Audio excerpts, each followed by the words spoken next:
a few points and repeat them. Okay, I'm going to say this is unworkable and it's too expensive.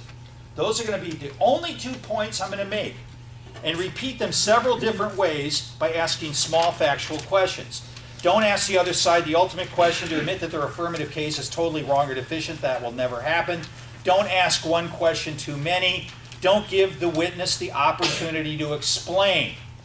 Use debate categories, topicality, solvency, as the place to find the areas.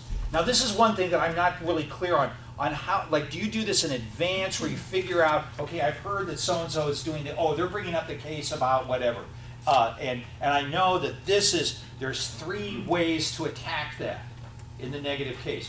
But you've got to think through, either if it's on the spot or beforehand, the main categories how you're going to do that. Okay, wrong way. Now I just made this up. This is fanciful. Isn't it true? Now, so this is the wrong way of cross-examining. Isn't it true that your plan to enact, I didn't proofread this well, your plan to enact a plan for U.S. government subsidies for the people of India to grow vegetables in their backyards and then make biodegradable, edible umbrellas would cost lots and lots of money. So quibble word. I wouldn't say lots and lots of money. I'm not sure what you mean by that. I would say it would cost a reasonable amount in light of the great benefit it would bring to society of millions of people protected from the rain and the annual monsoons. It would boost the economy by creating a new home-based industry. It would also help starving people because they could eat their umbrellas after a rainstorm. And India would suffer no additional littering because the umbrellas would decompose naturally if they weren't eaten. My plan would be well worth the $900 billion annual cost. And who would have time to make edible umbrellas? This is ridiculous. Again, characterization, not asking a fact question. It is not ridiculous. See, invites quibbling. For things that are important, people will find time. This will boost the vegetable seed industry. People could grow the vegetables necessary to make the umbrellas in their own backyards. This would give them more food. High fiber, organically grown vegetables. Yummy. Sheltered from the rain and sheltered from hunger and sheltered from recession and poverty. My plan is great. Now see, you've just let them run around the barnyard because of the way you ask the questions. Now, listen to this, right way. Your plan would cost more than the budget for the Defense Department. Yes. Your plan would cost more than Social Security. Yes. In fact, your plan would cost more than every program in the federal budget. Yes. Your plan would cost more than the budgets of Russia, China, and France combined. Yes. Or I don't know. Isn't it true that your plan would cost more than what Steve Jobs earns in a year at Apple and Pixar combined? And forget another typo there. Yes. This is a program for people who live in homes with land for gardening, yes. But some people in India live in apartments, yes. And some people live in the streets, yes. And some people live in deserts or in mountainous areas like the Himalayas, yes. And some people live in nursing homes and college dormitories, yes. Now see, you get the idea. Not everybody would benefit. This is too expensive. And then you just think of different ways of reinforcing that and asking the question. Factually. So all the person is doing, they're just like a puppet. Yes, no, yes, no, yes, no. And you can control them. Now, if they want to quibble, you just start breaking down your questions into smaller and smaller fact-based things. And I will tell you, it's better to, if you say, okay, I'm just going to make these 2 points and I still have a minute left on my cross X. It's better to sit down than to use all your time. Because they're just going to run around the barnyard. Now, I'll tell you this. Let's reverse this for a moment. Let's say you're giving the affirmative case. Look for characterization words to quibble. If you get somebody who has not listened to this Obi-Wan Kenobi presentation on cross-examination, and they're doing all the bonehead errors. Can you repeat your affirmative case? Isn't that really going to cost a lot of money and be a dumb idea? Then, what you heard characterization words. That's like they've let go of the dog leash, and I'm just going to run around barking my affirmative case the whole time and just repeat everything. Repeat my main points. And so they go, thank you, thank you, thank you. See, thank you is not a control word. You don't control out of control affirmative people by saying thank you a lot of times. You control them by asking a question that can only be answered yes or no. So do you see that? It just bespeaks. And so I'm giving you the rules, and then you realize if somebody else is violating the rules when the tables are turned, then I will run around and repeat my affirmative case. They've just yielded me more valuable minutes to reinforce my affirmative case. And if they're going to neglect the discipline of effective cross-examination, I'm going to take advantage of it. And there's nothing wrong with that. But I want to see you guys that these guys, the most loquacious, eloquent, long-winded guy who you're debating, will be like a trained seal up there, barking when you say, yeah, tell him to ask the questions, balancing the beach ball on his nose, that sort of thing. And you do that by asking fact questions with no characterization words that are leading questions and only be answered yes or no. And you just keep, and it's okay. Like I did, it's more expensive than the Defense Department budget, more expensive than Social Security, more expensive than the combined budgets of Russia, China, and Japan, or whatever I said. That type of thing. That reinforces, and then what it communicates to the judges, okay, there's real problems with this affirmative case. It's too expensive, it's unworkable. That sort of thing. Okay, now you get this. And then let me just also, it's not like this isn't going to be like some TV crime show where the prosecutor's pounding the witness into the pavement to get him to admit that he committed the murder. This is cross-examination, so the cross needs to always be apparent. The mercy of the cross in the way that you do this. Okay, you get a little, I'm both serious and trying to be funny at the same time with that. So you don't become Matlock, Perry, Lason, or one of the attorneys on Law and Order when you're doing this. You get the idea. But you want to break this down. Now, the one thing that I don't know, and maybe I can ask you, if somebody gets up there and they're just incoherent in their affirmative case, okay, you say that again. I'm sorry. You would just ask for a copy of the 1AC. Okay, then do that, and do not ask them to repeat it. Like, what do you mean? What do you mean by this? Like that. Asking a question like that is, well, you might as well just sit down. Just say, how many minutes you get? 3 minutes here. Here by 3 minutes, I'm just going to sit down and just repeat whatever you want. I'll just yield my 3 minutes to you. That is dumb. You want to either use it for cross-examination or sit down so it cannot be used by the other side. The techniques I'm telling you now will prevent the other side from hijacking your time for cross-ex to just repeat themselves and emphasize their points. Okay, do we have questions about this? Yes, sir. Two questions sort of along the same line. One, sometimes judges will note on ballots, you should use all your cross-ex time. And sometimes they'll mark down speaker points because if you don't use all your cross-ex time. And then also, what if someone says yes and then explains the facts ad nauseum? Okay, let me just do this. I think if you're getting yes, but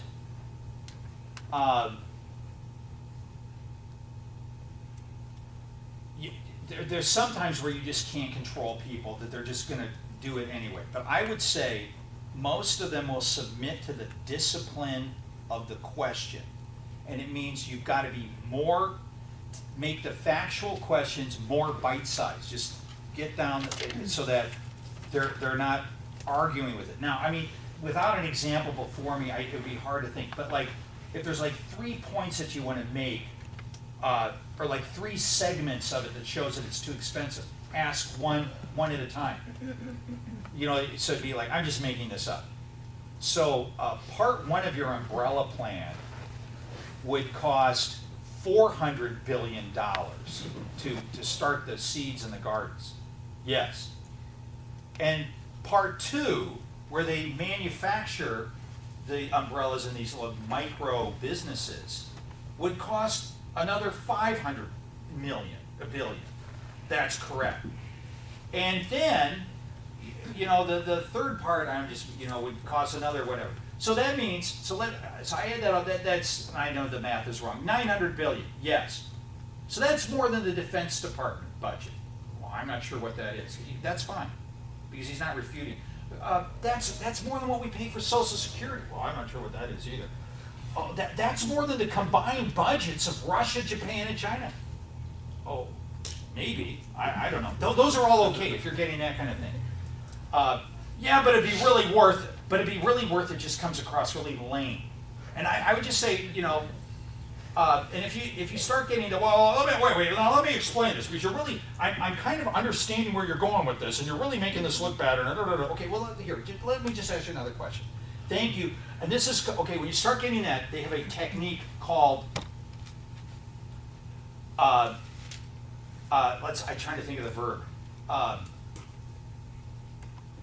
Taking the weasel.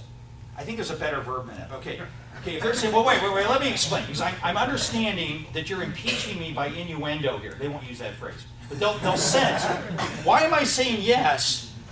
And I'm just feeling like my ship is sinking here with this. And so what they're going to try to do is try to jump in and explain something. Well, let me explain something. So what you want to do is hold the weasel for them. Okay, so they're weaseling. You say, okay, let me just take it. We'll talk about that in a moment here. Take the weasel, put it over here. I want to ask you, though, another question about blah, blah, blah, blah. And I forgot to put in holding the weasel into this. So that's rather than go, thank you means you're supposed to stop talking. Okay, don't do that. Just say, take the weasel from, okay, that's an interesting point, and let's talk about that in a moment, and you never get back to that. Right now, I'm going to ask you about blah, blah, blah, blah, blah, like that. And so you take the weasel and put it over there. I would say probably 4 out of 5 of the people that you will debate will not be clever enough to weasel.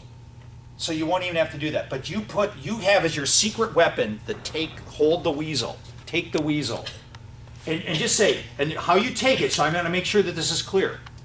Well, you know what, let me explain that it would be like a really good, I know it costs a lot of money, but it would really be really expensive. Let's talk about that in just a moment. Let's talk about that in just a moment, is taking the weaselly distraction that he wants to go, off on a tangent, and then you put it over here, and then what I would do is then ask something that's not about that subject. Well, how's this going to work? You have to work. You don't want to ask that question. How's this going to work? But you may think this is unworkable. So you got to think about this. So we've got 1 billion people in India. Yes. And you're thinking that every one of them is going to have a backyard garden.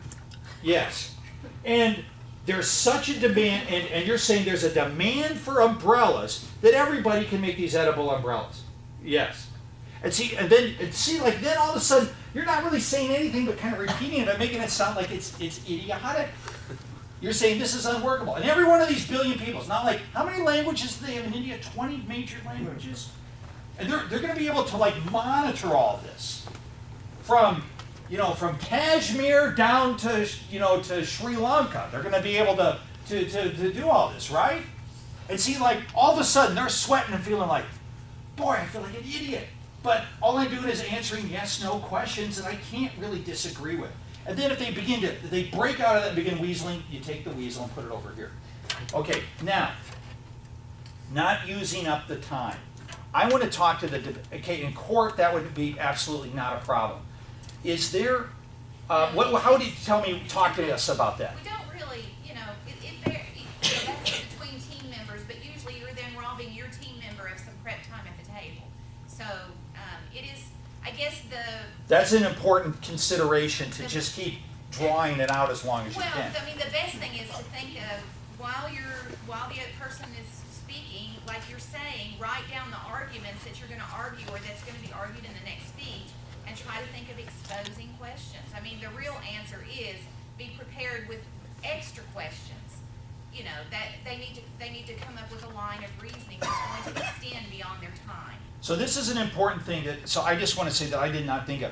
You want to give as much prep time to your partner, Yes. so you want to use it all up. And so you just got to think, now, how do I expand this? Well, it's more costly than this. Then think of 10 things that's more costly than. You know, like, and you can drag it out that way. If you can't think of more major categories, and again, they've got to be fact-oriented so they can't be quibbled with. So I think that's a good difference between debate and court. In court, you wouldn't get penalized for doing that. But in debate, I think there's value in using up your entire amount of time to do that. Okay, other questions? Here's one right here. Where oh yes, I'm sorry, yes. Is it true that all the questions need to be a question? Yes. Yeah, I think it has to be, because I don't know how. But you have to actually phrase it in such a way that it's a question. Yes.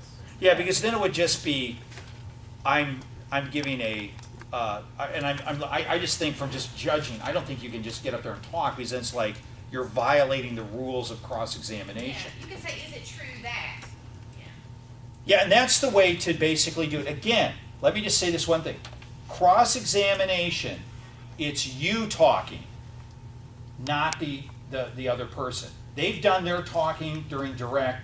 Cross-examination, the only two words that should be coming out of their mouth is yes, no, or I don't know, or something like that. And if they start doing, well, I don't know, I'm not really aware of that, then that's okay. What you don't want is them grabbing, hijacking it, and repeating their case.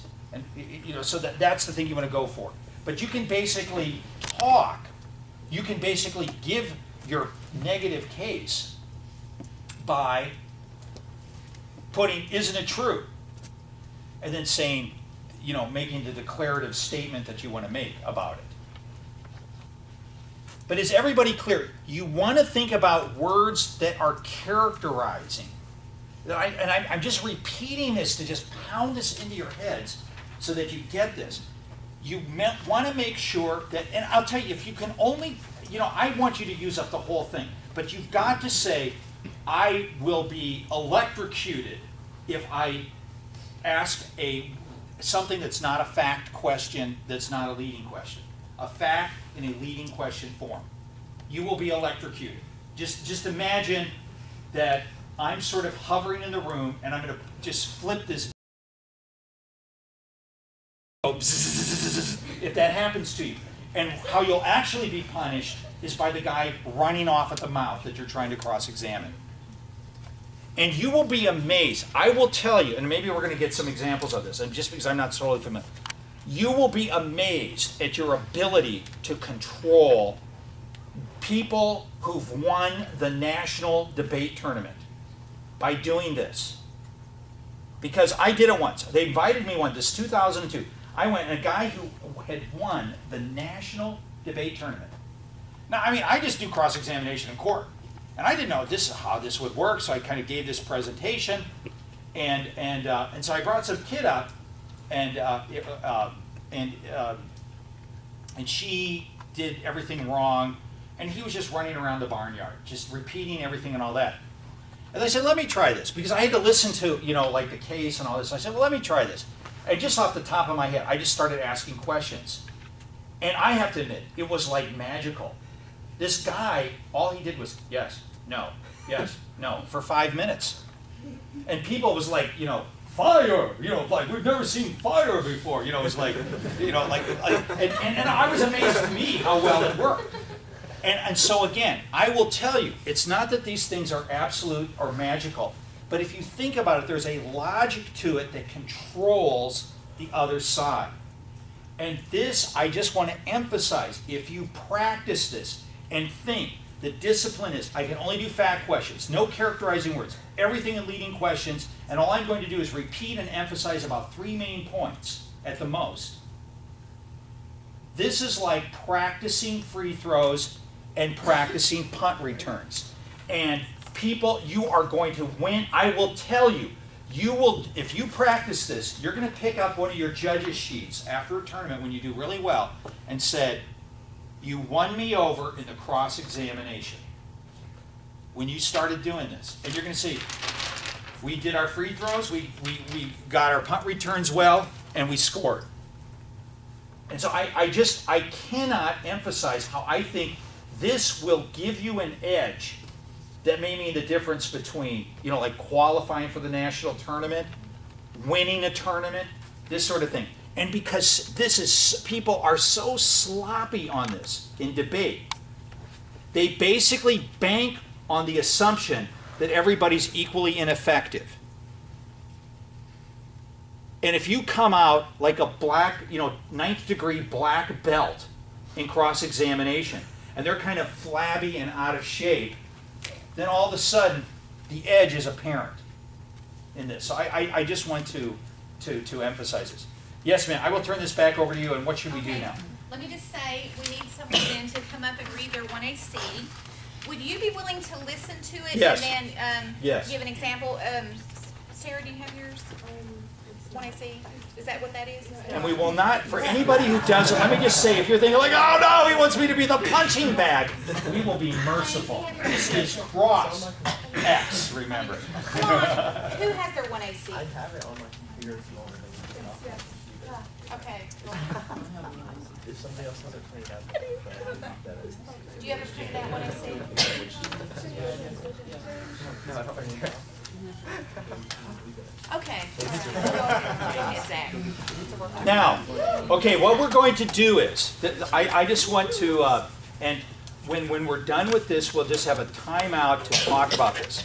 I want you to think in terms of themes and factual questions related to those themes, like it's too expensive, it's unworkable, it's, you can do more sophisticated ones that's not topical or whatever.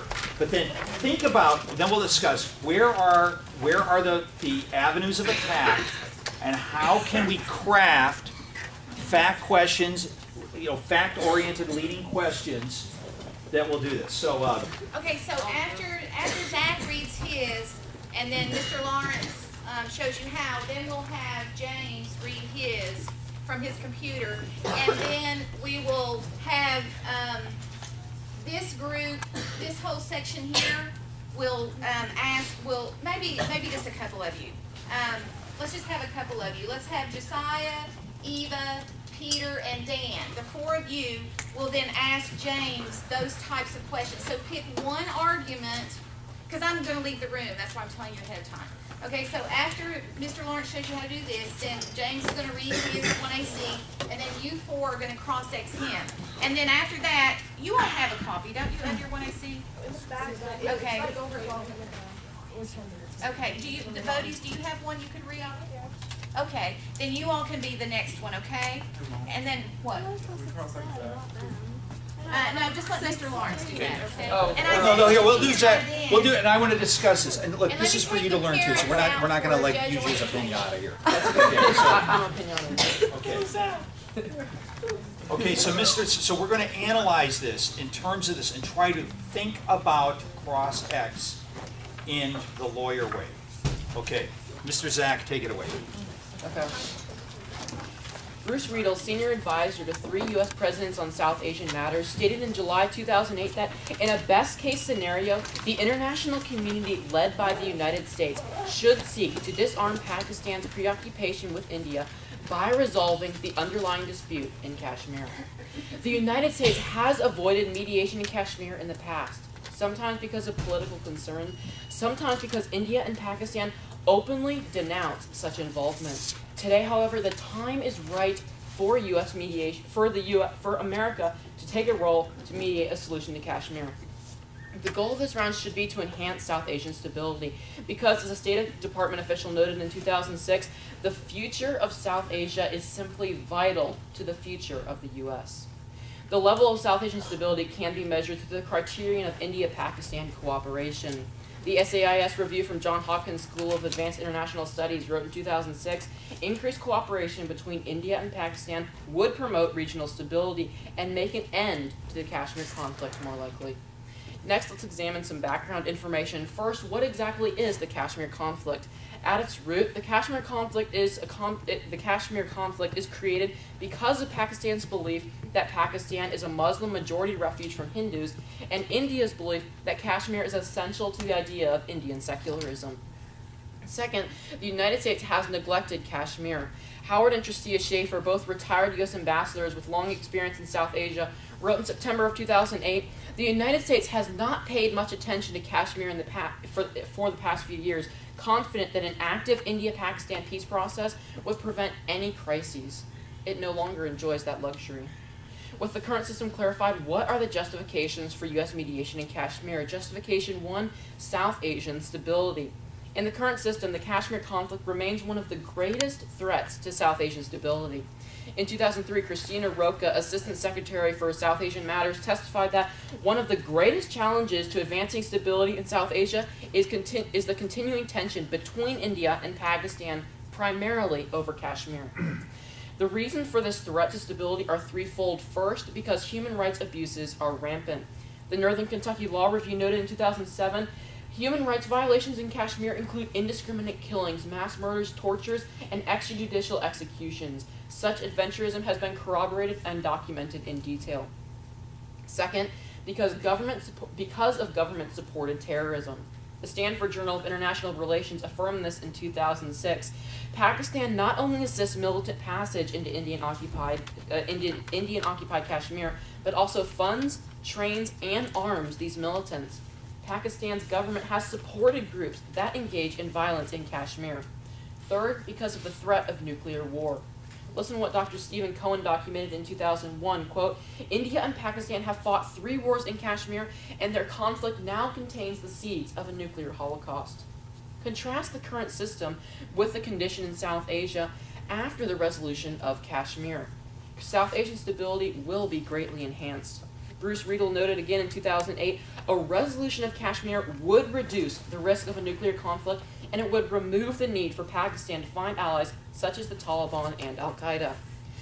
End quote. While it is important for the United States to invest in international stability, its primary role is to benefit itself and its citizens. This brings us to justification 2, United States benefit. In the current system, the United States has interest in the South Asian area. Hamar Shani, Masters in International Relations, recorded in 2006 that the United States has strategic interests in the region of South Asia. It seeks both to achieve stability and advance its economic interests.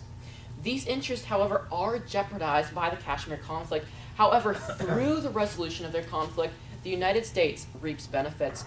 Dr. Ahmad Faruqi, PhD in economics, in 2003 said, "The United States stands to gain much from the resolution of the Kashmir dispute. In the near term, a major threat to regional peace will be eliminated, and over the long haul, the prospering economies of South Asia will become a major market for U.S. exports, further enhancing U.S. economic growth." Because the time is right for U.S. mediation, we affirm that the United States federal government should significantly change its policy towards India, specifically as outlined in our plan. Funded through the normal means, the United States federal government and any necessary subsidiary bodies will enact 2 mandates. They may seem complicated at first, but after a while will become simple.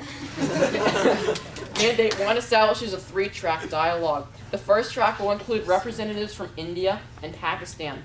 The second track will consist of 2 parts: A, representatives from Pakistan and Pakistan-held Kashmir, and B, representatives from India and India-held Kashmir. The third track will include representatives from Pakistan-held and India-held Kashmir, and all tracks will eventually merge into a single track. In summary, this mandate allows for communication between all party involved in order to understand the concerns of each party. Mandate 2 is a 5-phase solution. Phase 1, the U.S. shall host a series of conferences between India and Pakistan similar to the Camp David conferences, where the core issues will be addressed, not the end goals of Pakistan or India. Phase 2, monitor troop pullbacks to create a 25-mile demilitarized zone in Kashmir. Phase 3, mobilized troops shall be pulled out of Kashmir and militias decommissioned. Phase 4, conferences hosted by the U.S. between India and Pakistan will brainstorm the full range of options for Kashmir. And Phase 5, a peaceful solution identified shall be chosen and implemented. In summary, this mandate allows for a methodical and peaceful method for the U.S. to mediate a solution in Kashmir. Enforcement comes from economic incentives. India and Pakistan will receive a reward of $2 billion each after the end of Phase 3 and conversion to zero-interest loans after the end of Phase 5. U.S. mediation of Kashmir will solve because first, incentives work. Dr. Ahmad Faruqi again argued in 2003 that economic incentives to promote demilitarization can eliminate the prisoner's dilemma situation that so often arises between hostile powers. The problem can be resolved by providing economic incentives to promote disarmament. Second, because mediation facilitates resolution. And in 2000, the article "Kashmir Solution Not Possible Without Third-Party Mediation" quoted former Pakistani Foreign Minister Abdul Sattar as saying, the strengthening of peace in South Asia depends on solution to the thorny Kashmir issue, and the solution to this problem is possible only through third-party mediation. We hope that the United States would play a decisive role in the solution to this problem. Quoted by Kashmiri newspaper, Ambassador Muhammad Yusuf, former senior advisor to Secretary General of the United Nations, said in 2008, breaking deadlock on Kashmir would be greatly facilitated by the presence of a mediator. Kashmir is on the edge of a conflict with human rights abuses, terrorism, and nuclear war all in the mix. The time is right now for U.S. mediation to resolve this threat. We would ask you to uphold South Asian stability and U.S. interests by voting affirmative. Just one second, I want to make myself a note here.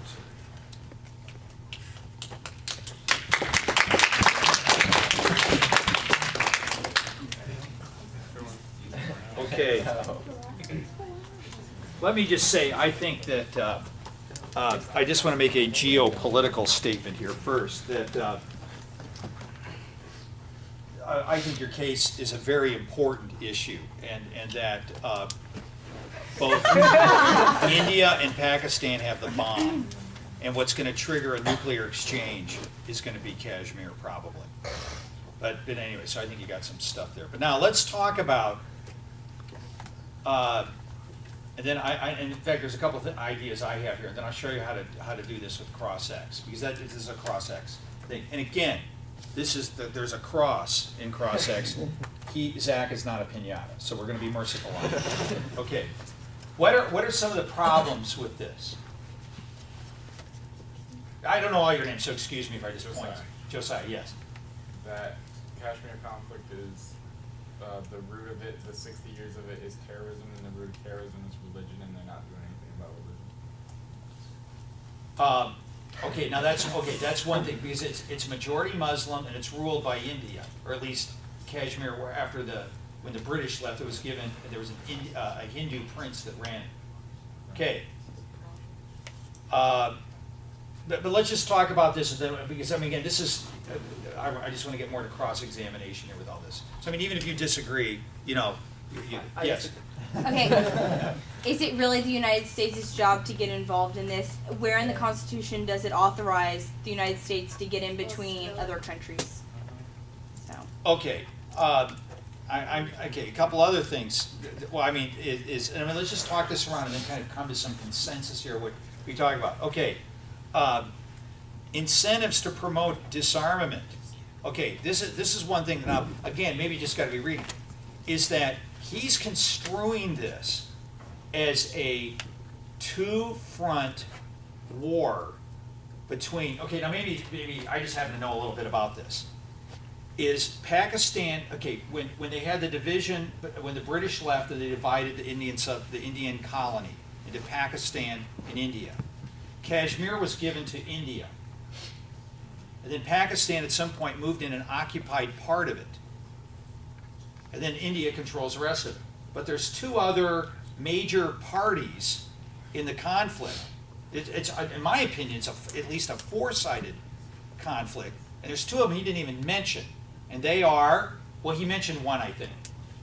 The Kashmiri guerrilla force, which I don't know enough that whether they want to be independent or to have join Pakistan. And there's another country that occupies a chunk of Kashmir that's not India or Pakistan. Does anybody know who that is? China does. Where's China in all of this? There's no Chinese. He doesn't have anything about China in this. Okay. Now, if the roots of this are religious, then I mean, now, I don't know how fast you can formulate this. I'm just kind of thinking there, okay, roots of this are religious. What economic incentive is going to get people to back off their religious principles? Like there being traitors to Islam if they allow the idol-worshipping Hindus to occupy Kashmir. Okay, so, yeah, but if we give you $1 million a person, well, maybe some people would, but I think, does that really solve the problem? What is it, how are the Chinese affected by this? This does not affect China. Demilitarizing Kashmir. Does that mean they can pull 10 miles past the border and then just quickly move back in if things heat up? Are we talking about independent Kashmir? Are we talking about dividing Kashmir the way that it is now between a couple of countries? And demilitarizing doesn't mean disarming in the sense of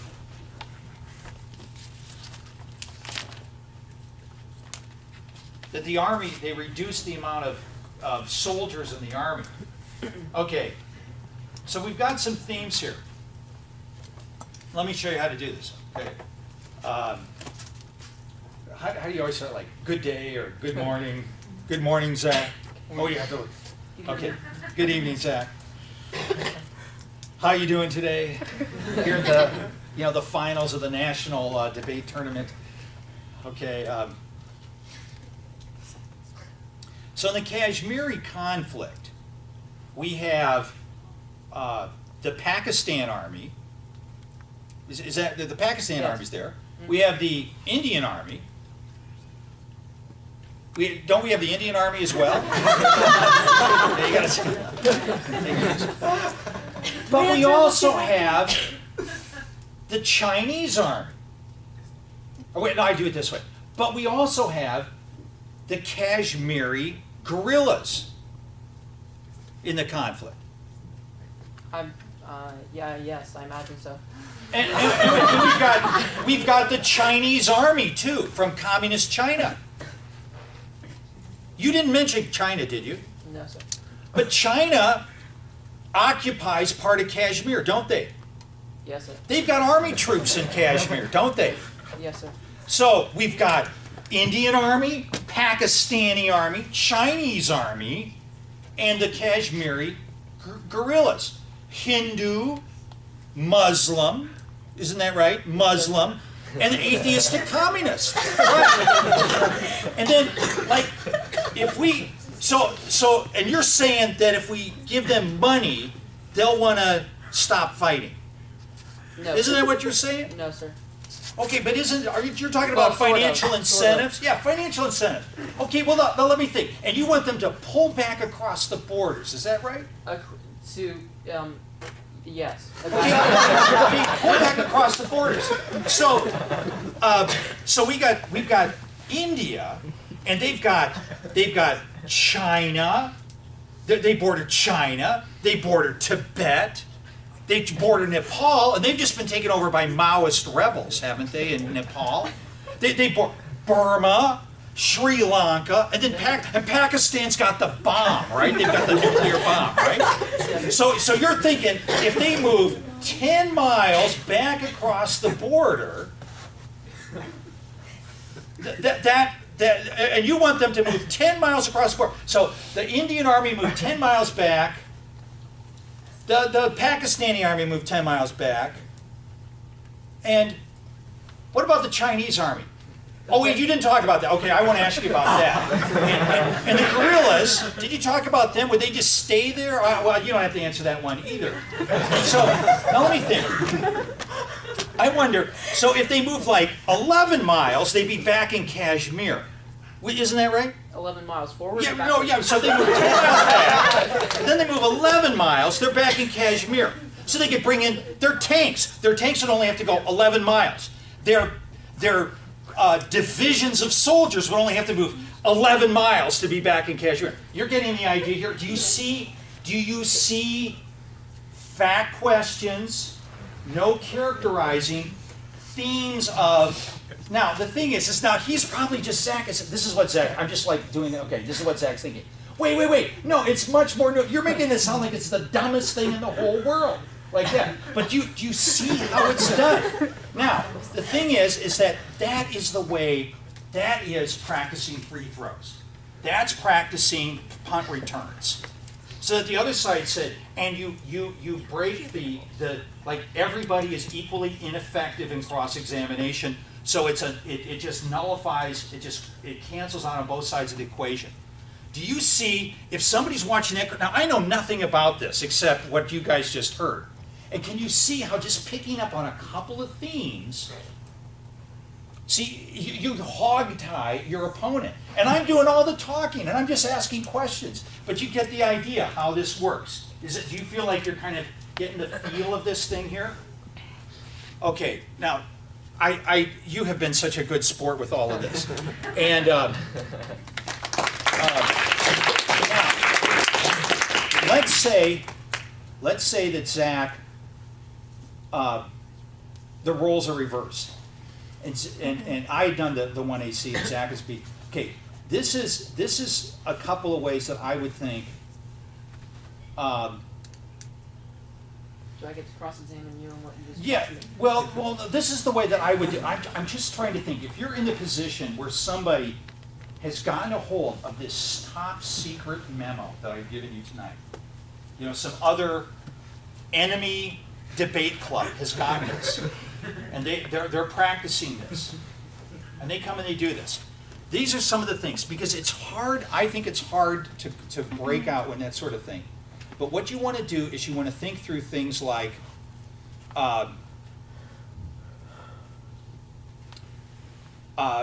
this, for example. And you want to think, okay, like if we were just having a conversation about this, and I was bringing up these points, you would want to say, right now the armies are only, 200 yards apart.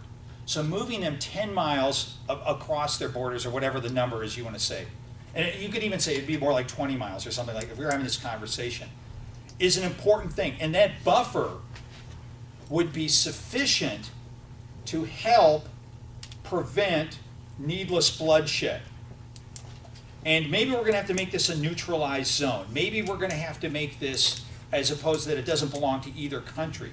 The Chinese, and I just don't know enough about why China has grabbed a chunk of Kashmir, but I do think you need to address that, or be prepared to address that, and maybe you are.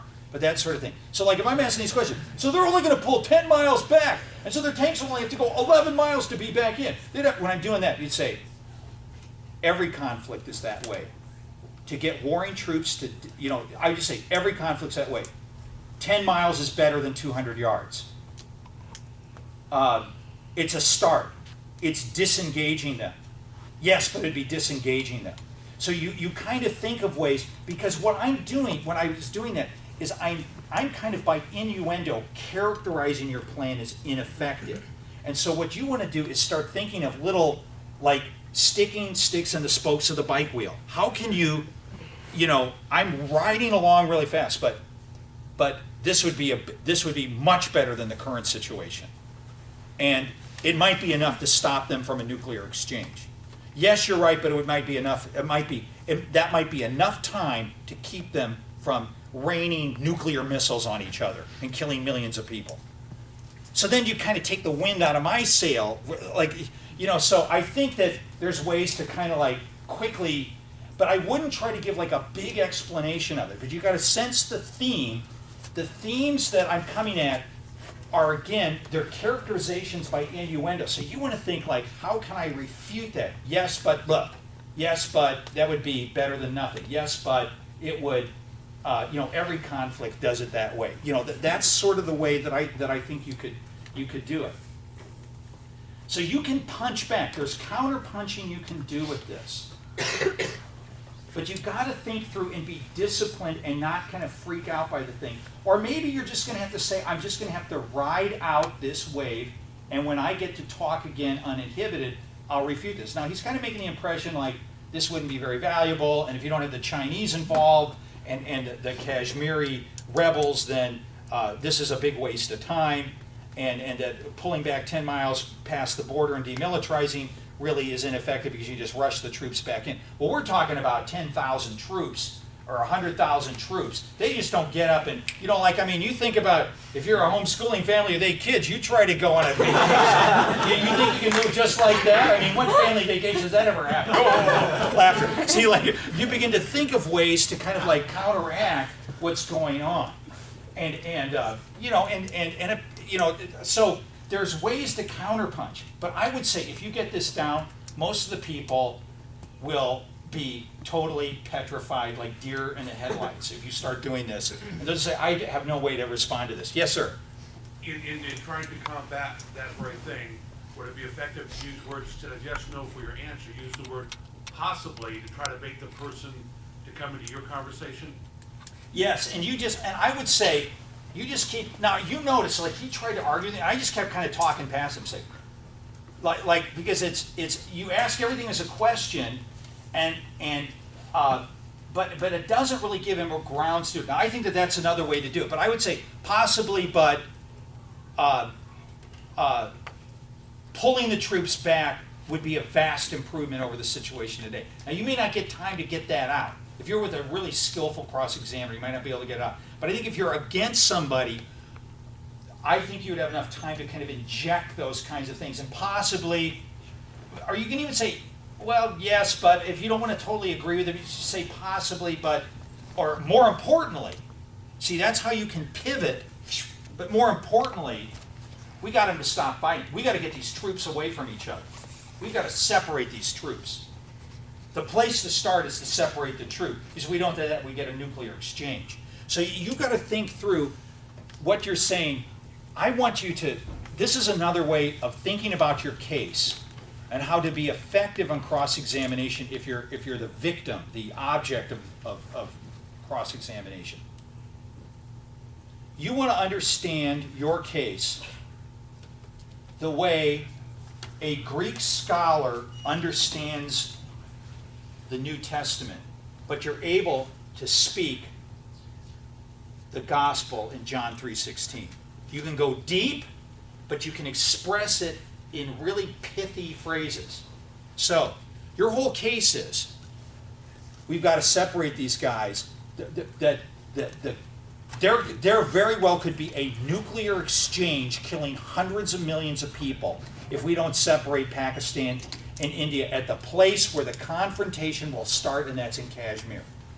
And so you want to keep coming back there. Everything's a start. Even if it's not perfect, it's a start. This is the flashpoint. You're backing them off from a horrible disaster. And I think your case is exactly right on where the emphasis should be. So I think, and so you just got to think that even, that won't work, then you got to think through so you can say, yes, but it's a start, to separate them as a start, that sort of thing. You get the idea. I'm kind of repeating myself. Yes, Isaiah. What's your strategy as a questioner when your answer says, I don't see how that's relevant? That happens a lot of times in debate. You'll ask a particularly good question. For example, I might come up there and ask him about the UN. Isn't it an obligation of the United States to follow up with resolutions that's passed in the UN? I would go from there to the UN plebiscite resolution where we say, we want Kashmir to have a plebiscite, and then I would contrast that with his case. But what if my first question dealing with the UN, he says, well, I don't really see how that's relevant to the case. And he just repeats that and refuses to answer the question.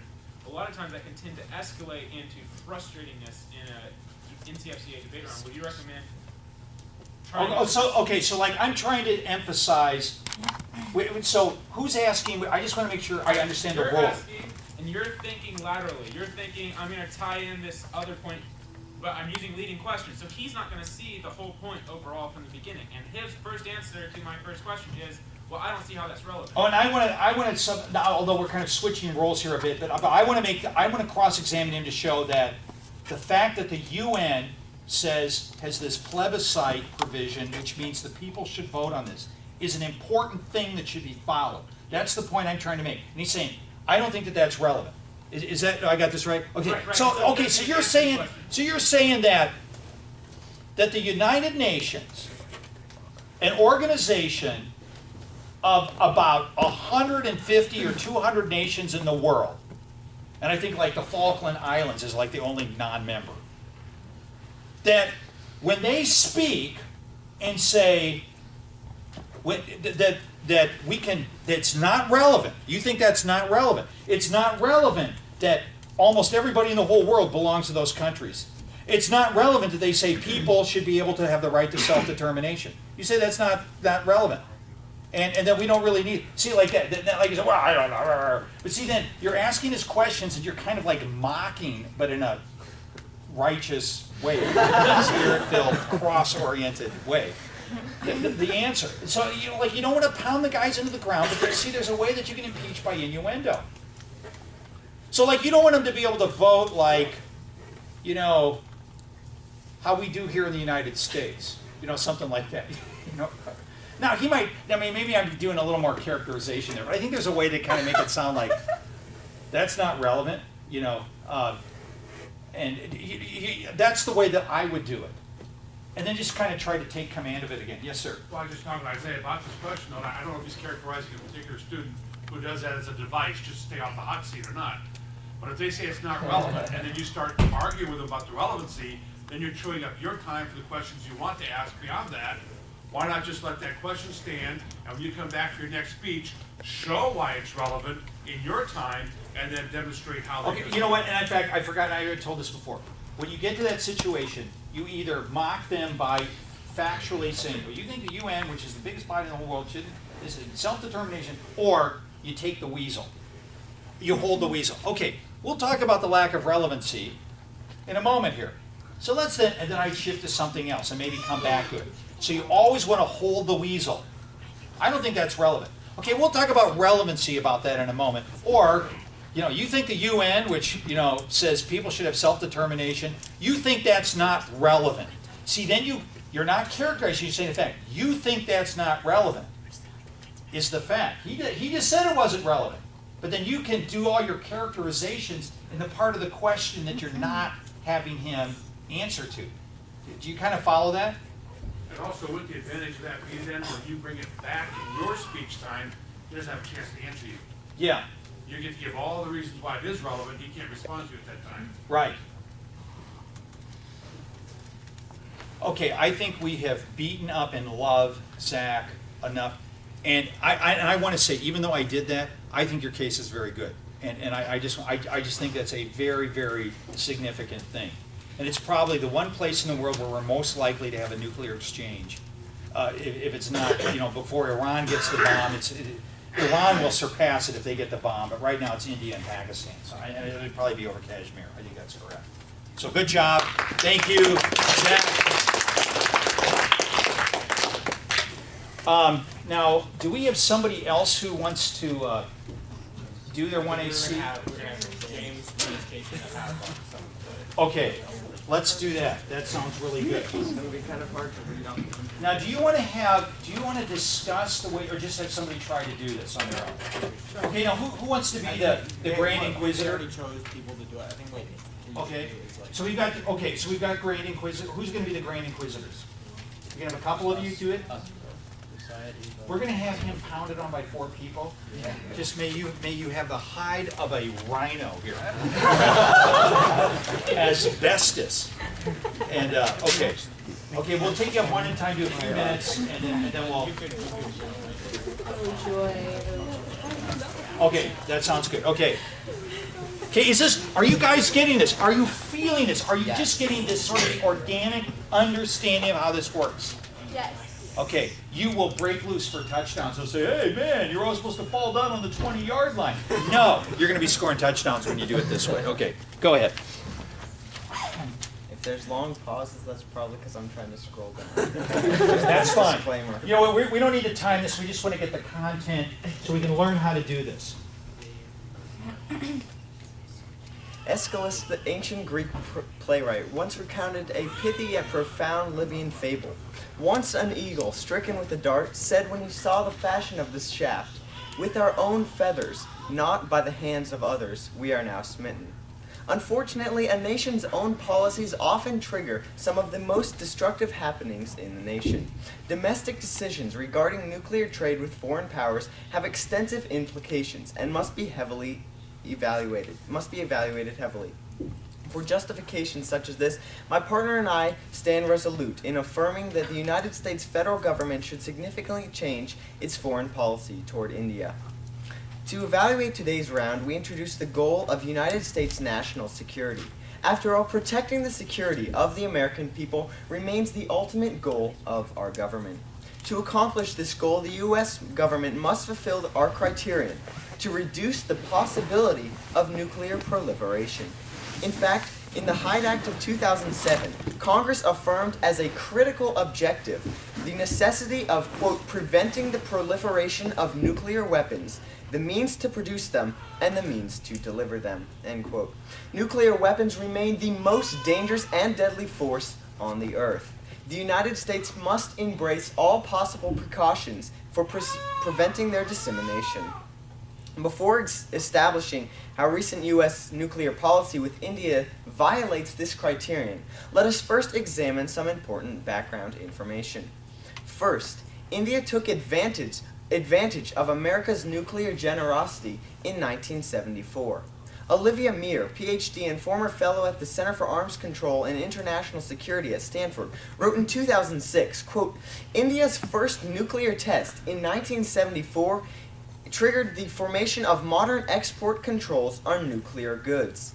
India broke international agreements and misapplied a Canadian heavy water reactor supplied explicitly for civil purposes, as well as American nuclear materials for the production of weapons-grade plutonium, end quote. Second, in 1978, the U.S. responded to this violation with a nuclear embargo. The Non-Proliferation Review, published by the Monterey Institute for International Studies, explained in 2007, quote, in 1978, the U.S. Congress enacted the Nuclear Non-Proliferation Act, establishing requirements for nuclear cooperation. India's refusal to accept such safeguards resulted in a nuclear embargo by the United States, end quote. However, in recent years, India and the United States have discussed avenues to increase India's supply of uranium, while also building Indian and U.S. relations. This effort culminated in the 123 nuclear deal, which President Bush signed on October 8, 2008, legalizing nuclear sales to India. The Energy Science Organization stated in August 2007 that the deal allows U.S. companies to sell reactors, enriched uranium fuel, and potentially other nuclear facilities for India's nuclear program. Justification 1. Significant nuclear proliferation risk. Under the agreement, American companies will sell nuclear material, non-nuclear material, equipment, and components and information to India. Unfortunately, India is unreliable at handling nuclear technology. A 2006 Institute for Science and International Security study uncovered startling information. Quote, Indian officials claim that India has an exemplary record of preventing nuclear secrets from falling into the wrong hands. ISIS has uncovered a well-developed, active, and secret Indian program to outfit its uranium enrichment program and circumvent other countries' export control efforts. In addition, Indian procurement methods for its nuclear program leak sensitive nuclear technology, end quote. Specifically, the Washington Post reported in September of 2008 that at least 4 Indian companies have been sanctioned over the sale of missile technology to Tehran. Such incidents have been underscored by the possible transfer of India's expanded nuclear know-how by rogue scientists and businessmen, end quote. By disseminating secretive information with India, who has historically blundered with this information, the nuclear deal facilitates the goals of nuclear proliferators. As David Albright, president of the Institute for Science and International Security, testified in 2002, nuclear proliferation thrives on weak export controls. Quote, nuclear proliferation depends on the illicit foreign assistance. Proliferant states are adept at exploiting weak or poorly enforced export controls in supplier states, end quote. Writing specifically about India in 2006, Albright states that proliferation states are known to target India's industries. Playing with potential proliferation should not be an option for American foreign policy. The U.S.-India nuclear deal should be abolished since it risks providing nuclear technology to terrorist nations. Stanford University report wrote in October 2008 that, quote, it is clear that the U.S.-India nuclear non-proliferation shreds U.S. non-proliferation policy and puts the country in a position of espousing non-proliferation for our enemies. Just a second. For espousing non-proliferation for our enemies. This formula not only undermines efforts to rein in nuclear ambitions of Iran, but also risks the collapse of global non-proliferation regimes and the creation of a world where nuclear terrorism can flourish, end quote. Not only does nuclear trade between India and the U.S. devastate nuclear non-proliferation, but it will also incite a devastating arms race around the globe, which leads to justification 2, dangerous nuclear arms race. Empowering one nation with superior nuclear power will trigger other countries to vigorously pursue additional nuclear weapons. First, the deal fails to mandate sufficient inspections of Indian nuclear centers. Olivia Mir wrote in 2006 that, quote, all military premises, 2 heavy water reactors, fast breeder reactors, and processing and enrichment plants will not be subject to international inspection, even in the future.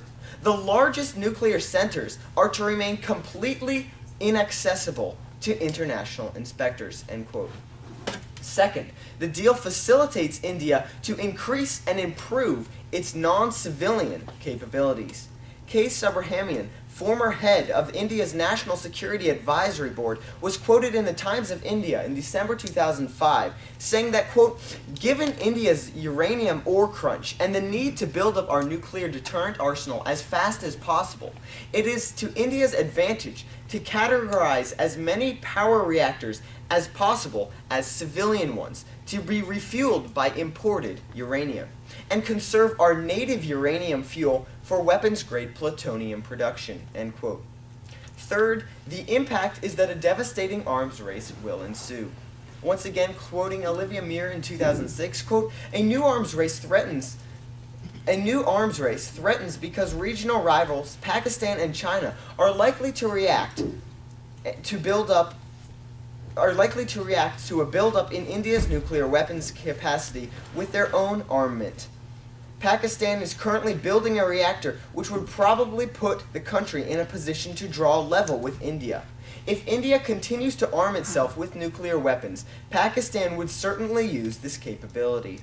A high-ranking Pakistani officer has threatened that Pakistan would not only rethink its nuclear weapons policy, but could also align its foreign policy as a whole if the West supports India's nuclear program, end quote. Finally, justification 3. Critical Pakistan-U.S. relations will be ruined. The Truman National Security Project warned in September of 2008, quote, the war against al-Qaeda will be won or lost in Pakistan. Giving Pakistan's bitter rival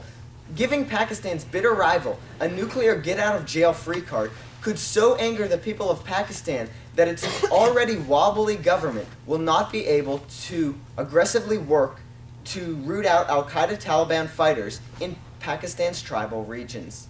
Deepening our relationship with India is important, but defeating al-Qaeda and the Taliban in Pakistan is essential. We must be willing to put the nuclear deal on hold. The potential downside of the deal, primarily the spread of nuclear weapons and possibility of nuclear war between India and Pakistan, are devastatingly catastrophic to America's national security, end quote. In order to right the wrongs of this reckless policy towards India, let us now examine the plan. Mandate. The United States federal government shall immediately pass and enforce the abolition of the 123 nuclear deal with India. As this plan is purely legislative, no additional funding is necessary. Ignoring past precedent, the United States recently embarked on a dangerous course by reinstating nuclear sales to India. U.S. support for India's military nuclear program has undermined non-proliferation efforts, triggered a destabilizing nuclear arms race, and threatened success of the war on terrorism. Enhance national security with an affirmative ballot.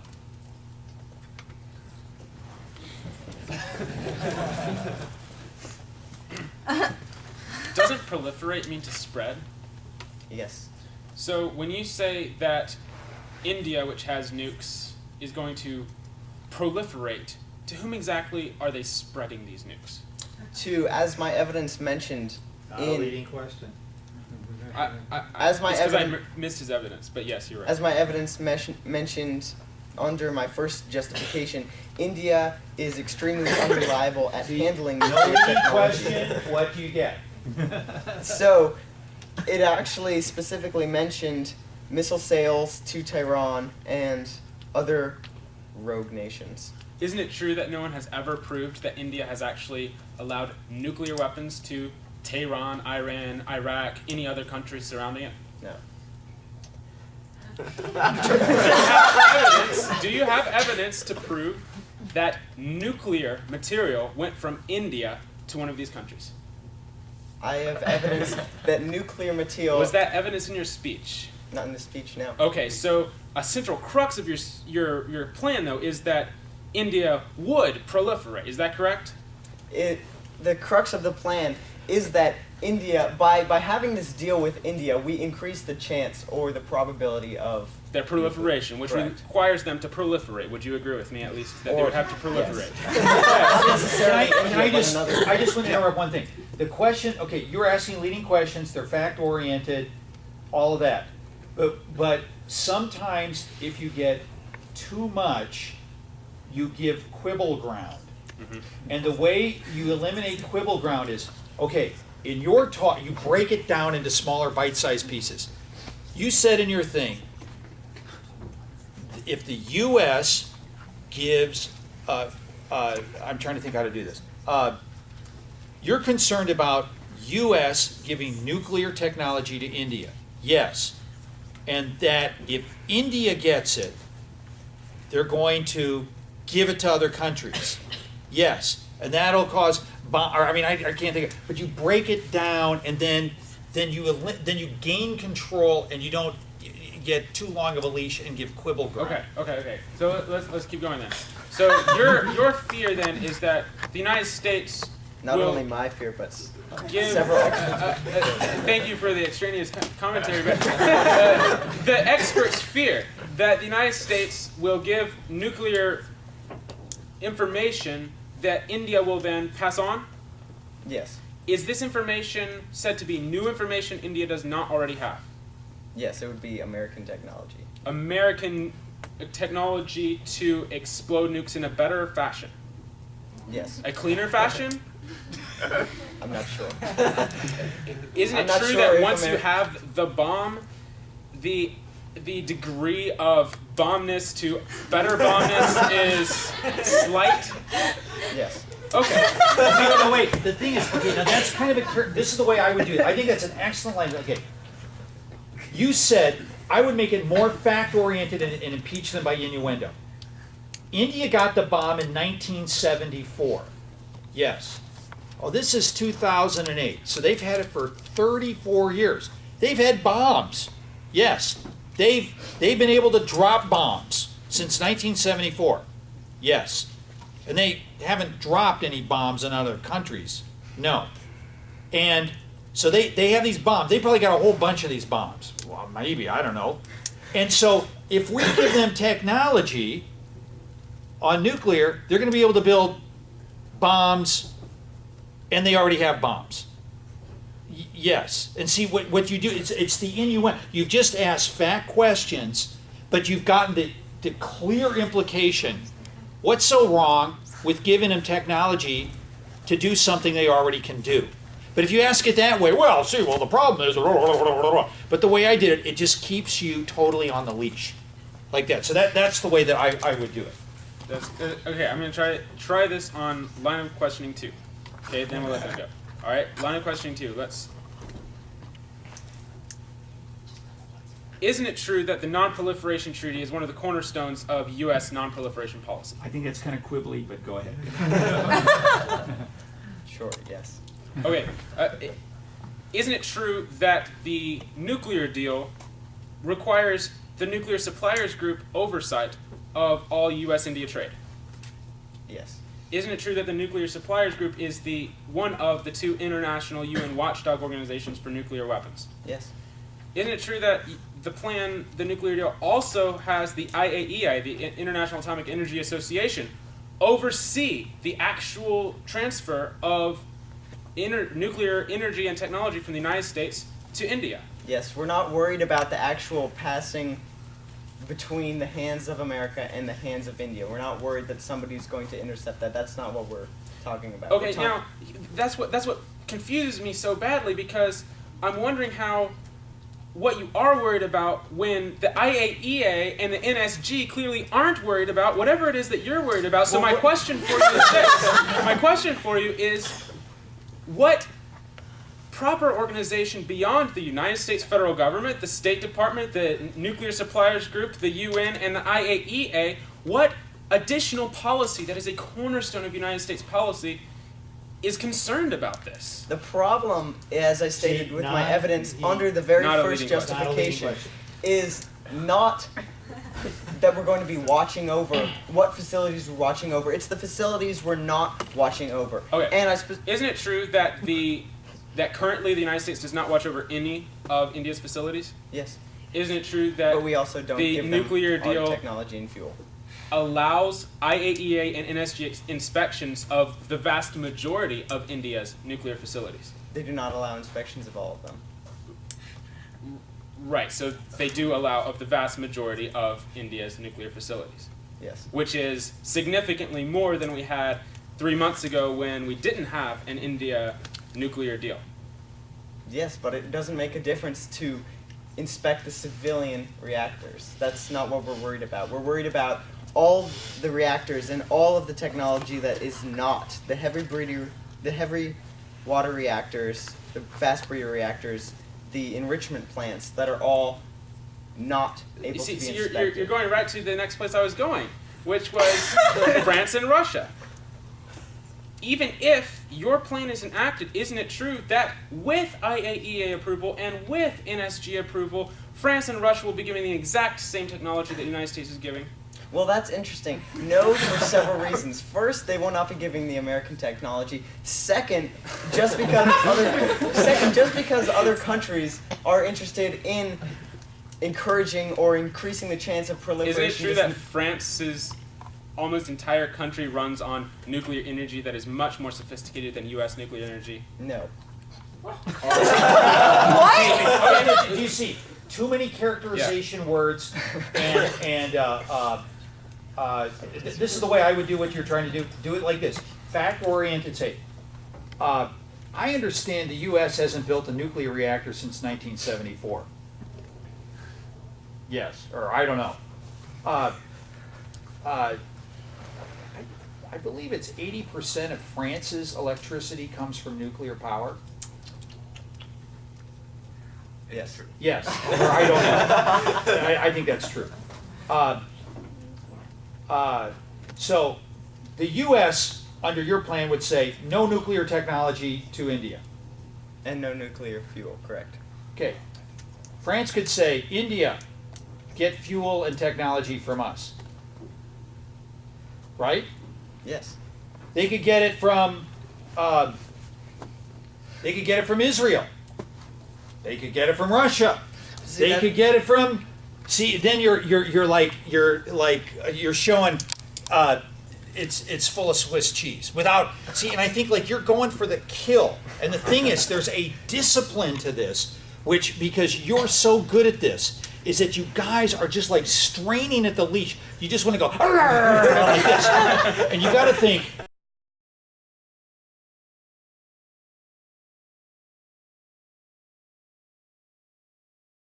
And I'm going to do it slightly, bit by bit, drop the stones so that he falls under the weight of the whole argument. But if you go for the kill, see, you're smart enough to know, well, no, that's not exactly right because blah, blah, blah, blah, blah, blah, blah. And then you're just kind of in a wrestling match and you get basically to redo it. The way you control them is by fact-based questions, and don't go for the kill right off the bat. And you just do it methodically. And I will tell you, if you get good at this, guys will sit up there and say, how is it? I just feel like I've been shredded.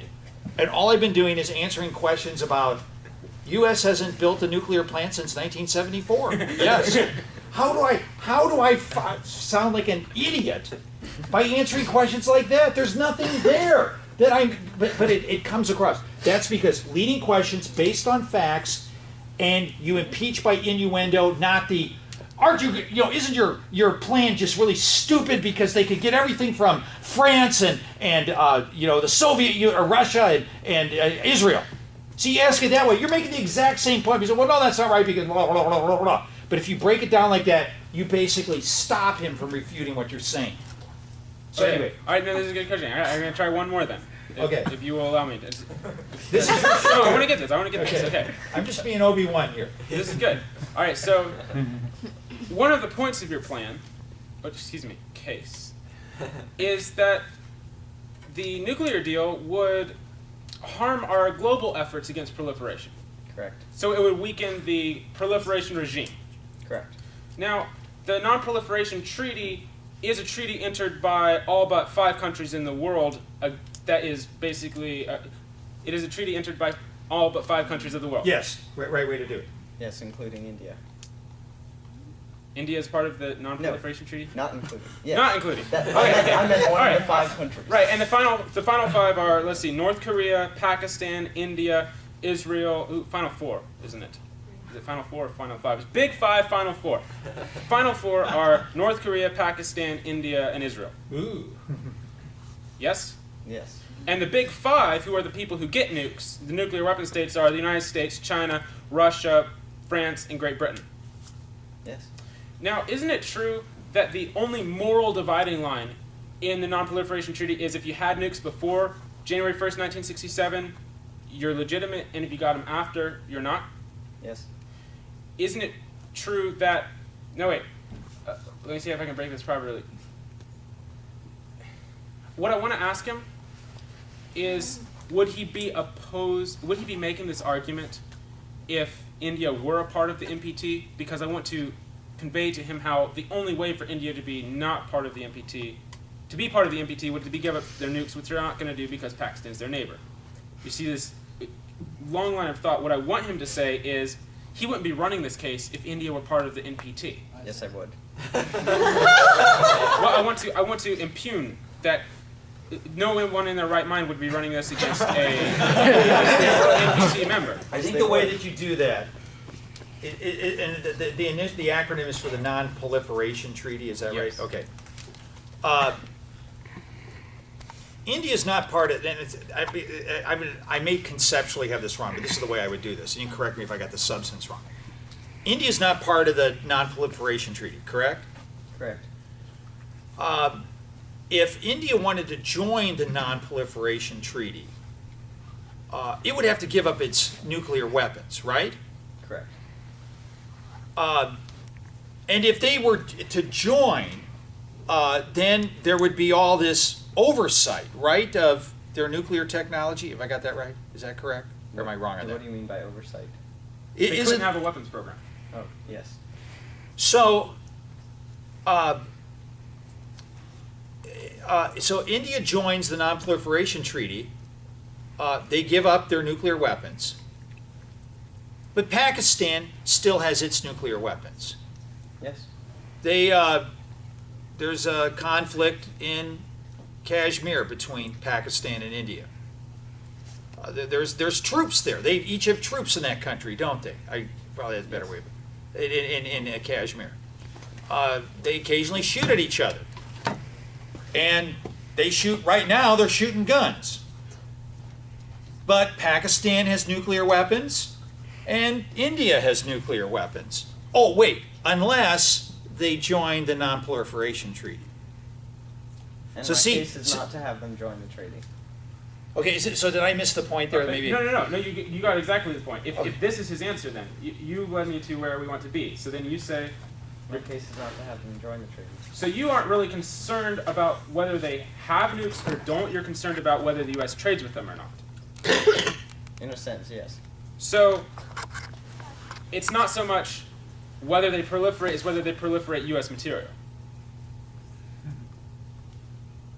Well, let's move to my last question. My last question is this. You mentioned the importance of the non-proliferation regime, right? Yes. And the non-proliferation treaty is, of course, one of the major points of the non-proliferation regime. So, considering that the non-proliferation treaty promises that the United States will disarm its nuclear program, has the United States made good on its promises in terms of non-proliferation treaty? In terms of non-proliferation? No. Thanks. Alright, you're next.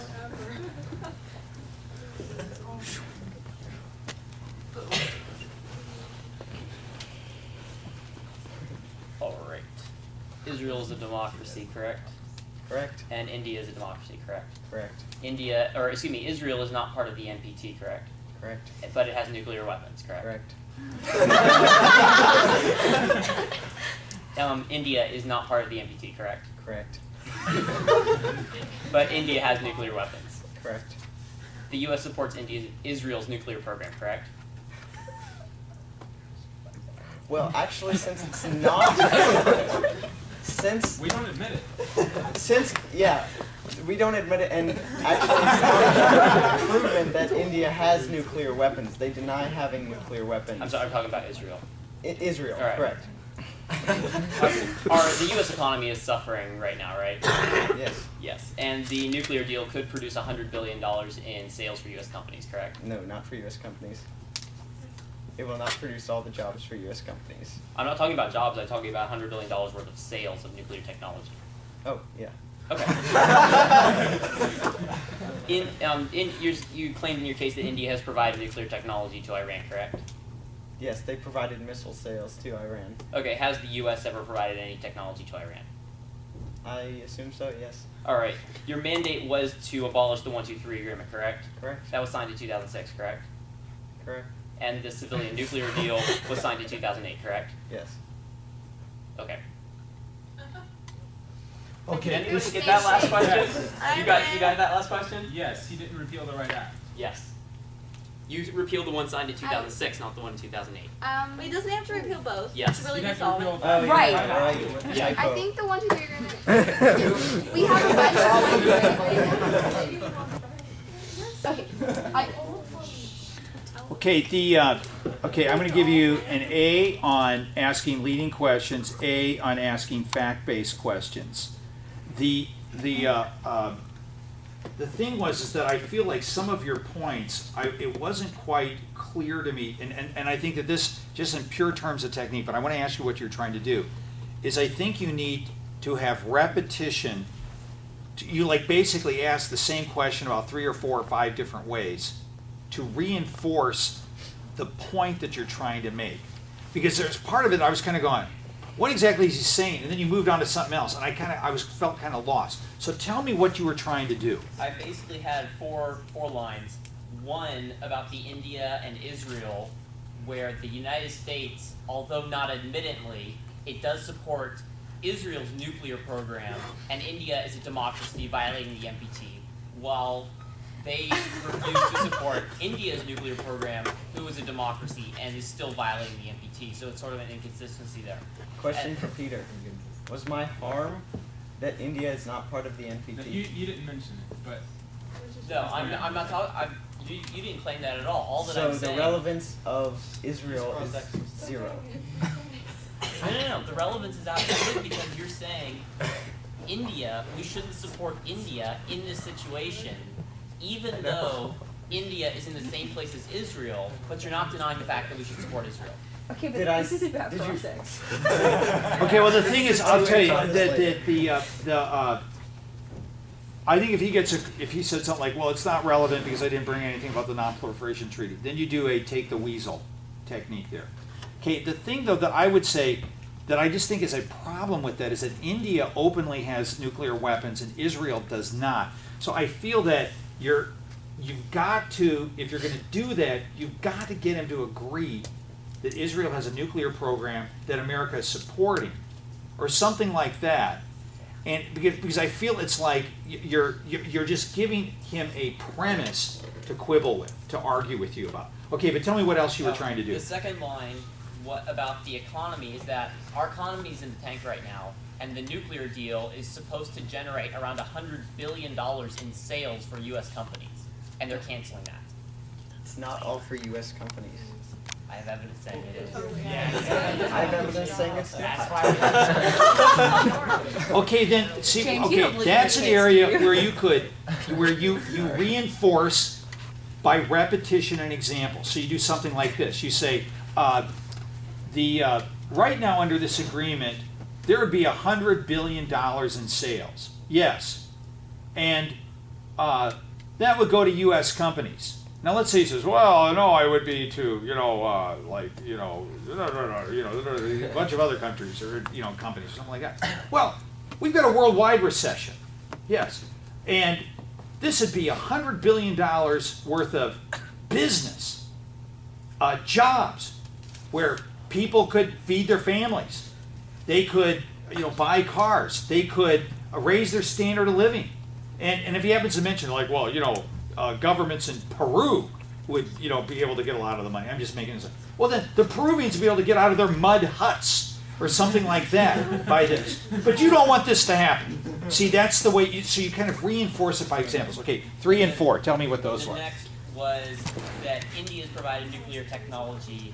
The U.S. has also provided nuclear technology. I have the evidence on here somewhere. I couldn't find it when I was looking. But he's saying there's something wrong with India providing technology to Iran when the U.S. has done the exact same thing. I think the way that you did that was fine. I just think as a substantive argument, you may have there's kind of a two wrongs make a right way that, but I mean, I'll tell you what, you're doing the right thing. And I mean, just because we're just Obi-Wan here is telling you, do the lightsaber a little bit this way, doesn't mean you're doing it wrong. I'm not sure that would be a kind of argument that I would make unless you can break it down to show that we gave technology that hasn't been used in a wrong way or something like that. Okay, so go ahead. Number 4 was what? The last one was just they're repealing the wrong agreement. They're repealing the one in 2006, not the one in 2008. The And Hyde Act the was Hyde Act was 2000. what, 2005, I think? The one 2006. 2006 also? Okay, Isaiah, I have a question for you in terms of tactics when you're doing this kind of thing. I'm wondering if that's the kind of, I think that's a very important point, that it might be better to save that for your actual negative case rather than bring up on crossing. So is there, I mean, just in general strategizing, you got 10 arguments, some of them you want to hold back because they're not, either you want to spring them as a surprise or they're just not conducive to be used well in cross-ex, and that's kind of my feel. I think that's a hard one to bring out in cross-ex. Yeah, I think both that one as an obvious solvency point. Basically, you asking him the question, he should know about that. He is going to use that as an opportunity to explain himself more than anything. Usually if you have a tricky, gotcha solvency, he's going to use that to his advantage in cross-ex. And the other thing is your economy point, I think, falls into the same genre that he's talking about. If it's something he's really going to quibble over, like the $100 billion in business, and you're going to waste a lot of time, I would think that would be a speech point. Whereas something that you might get a great concession on, like the idea of a treaty, we're actually repealing a treaty. You saw how the two speakers last week were like, what, repeal a treaty? Are you kidding me? We don't do that. That kind of line of questioning would be more effective than getting him to agree that his plan is going to cost $100 billion to American businesses. Okay, good job. Who's our next inquisitor?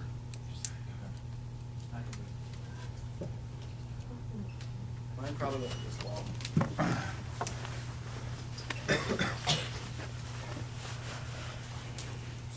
Right, now, you would agree with me that your goal was that of national security, correct? U.S. And national you're security. presenting the criterion of the reducing of the risk of nuclear proliferation as the cornerstone of national security, correct? Correct. All right. Now, you would agree with me that the nuclear deal that you're rescinding is an economical agreement, correct? No. Okay. So, why? All right. Now, you basically admitted earlier that there were economic benefits, correct, for the United States out of the. I did not. Are there any economic benefits for India?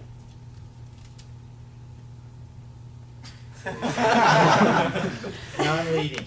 And you got into trouble in this because you used that characterizing, this is an economic thing. Let me just ask you, what argument are you trying to make? Well, I was trying to attack basically his goal, saying that in reality he's putting national security above any other example, or basically what I was trying to do is I was trying to move down the line to get him to eventually say national security is not the most important goal, when But it is. to some extent. Well, How is it fair? or I mean, That's you know, why it's the goal. Okay, can I just, okay, this is the way, okay, this is the other thing about this that I should have mentioned here. You want to think in terms of pictures and concrete images as opposed to, like, you want to think more in terms of painting a picture of ideas than like arguing abstract concepts. So this is the way I think what you're trying to do. This is the way I would do. Think Old Testament as opposed to, like Hebrew rather than Greek. And tell me if this is along the lines of what you're trying to do. There's 1 billion people in India, right? Yes, 1.1 billion. 1.1 billion. And